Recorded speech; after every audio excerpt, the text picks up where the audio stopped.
This video may have theme and language. Strong parental guidance is advised. Oy, mga pare.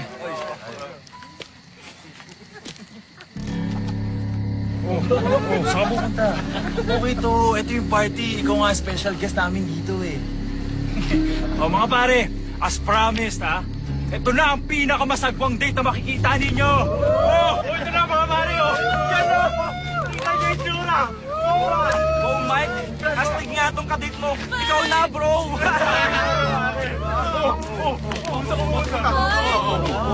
Ito party, di ba? Ito gusto mo.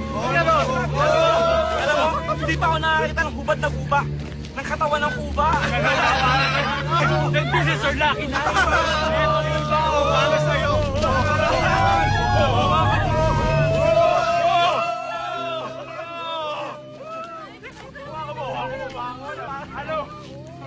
Ano ha? Ano ba?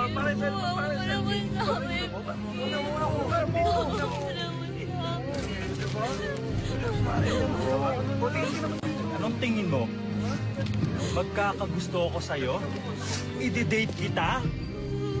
Hindi ka lang pala kuba. Ilusyonada ka pa. Ito! Ano po naman nyo? Ano ha? Gusto nyo natin makakita ng hubad na?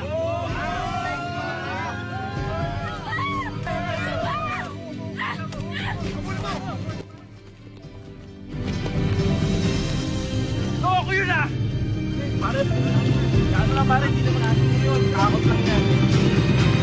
Isang masaklap na karanasan ang sinapit ni Alona mula sa lalaking akala na'y maganda ang hangarin sa kanya. Siya si Alona, na aksidente noong sanggol pa lamang na naging sanhi raw ng kanyang pagiging kuba.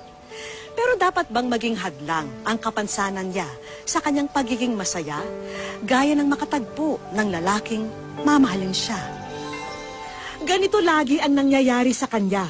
Pero kahit madalas mabigo, umaasa pa rin siya na baka makahanap pa rin siya ng taong tunay na magmamahal sa kanya. Ano? Andito si ate.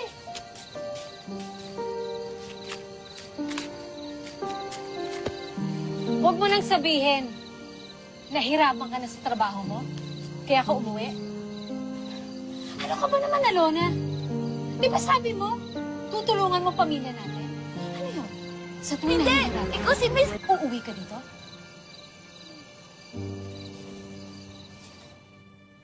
Ganun bang ginawa sa'yo? Eh, bakit hindi mo sila pinapulis? Sana pinakulong mo sila! Nay, mga anak mayaman po eh. May impluensya. Ano naman ho yung laban natin sa mga may pera dyan? Kaya umalis ka sa trabaho mo. Ngayon, kailangan na kailangan natin ng pera. Ewan ko ba sa'yo? Itigil mo na kasi ang pangarap mo na